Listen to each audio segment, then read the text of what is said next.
The Spirit Alchemist. In the heart of the old city, down a narrow, cobblestone alley, stood an ancient apothecary shop known as the Spirit Alchemist. It was run by an enigmatic man named Alaric, who was said to possess the knowledge of ancient, forgotten arts. His shop was filled with jars of rare herbs, peculiar artifacts, and most intriguingly, bottles containing ethereal, glowing substances, spirits. Alaric's clientele were diverse, ranging from curious tourists to desperate individuals seeking answers from the beyond. The legend around town was that Alaric could not only communicate with spirits but also prepare them into potions that granted extraordinary abilities or revealed hidden truths. But with these powers came a steep price, for the spirits were not meant to be disturbed. One autumn evening, a young woman named Eliza entered the shop. She was pale and gaunt, her eyes hollow with grief. She approached Alaric with a desperate plea. "My brother, Henry, disappeared 2 months ago," she said, her voice trembling.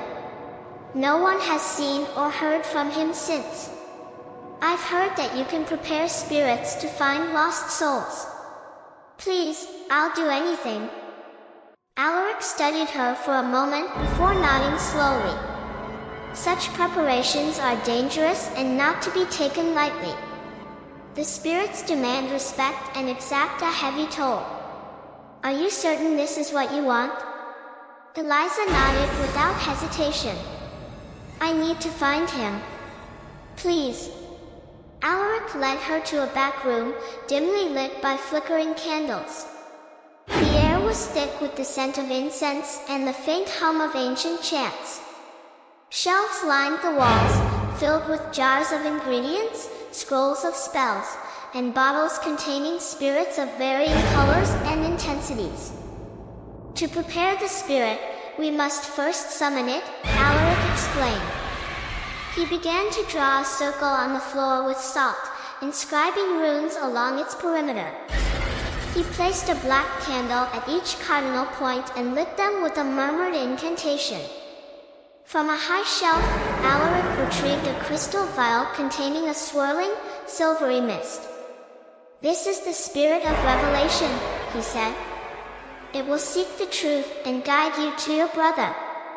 But be warned, the spirit's guidance may come at a cost." Eliza watched as Alaric opened the vial and poured the mist into a silver chalice. He added drops of various essences, each one causing the mist to shimmer and change color. Finally, he handed the chalice to Eliza. "Drink, and the spirit will merge with you. It will show you the way, but you must follow its path, no matter how dark." With a deep breath, Eliza drank the potion. The mist flowed down her throat, cold and tingling, and she felt a sudden rush of energy. Her vision blurred, and she collapsed to the floor, the world around her dissolving into darkness. When Eliza awoke, she found herself in a dark forest, the trees twisted and foreboding. The spirit's voice echoed in her mind, urging her forward. She stumbled through the underbrush, guided by the faint glow of the spirit. Hours passed, or perhaps days. Time seemed to lose meaning in this otherworldly place. Finally, she reached a clearing where a decrepit cabin stood. The spirit urged her inside. The cabin was filled with a suffocating darkness.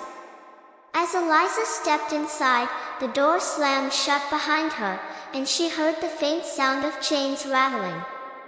Her heart pounded as she followed the sound to a basement door. Descending the creaking stairs, she found Henry, shackled and gaunt, his eyes wide with fear and relief at seeing her. "Eliza, how did you find me?" They stumbled out of the cabin, the forest returning to its normal, albeit eerie, state.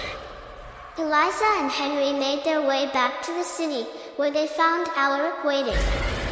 He nodded solemnly as they recounted their ordeal. "The spirits are not to be trifled with," Alaric warned.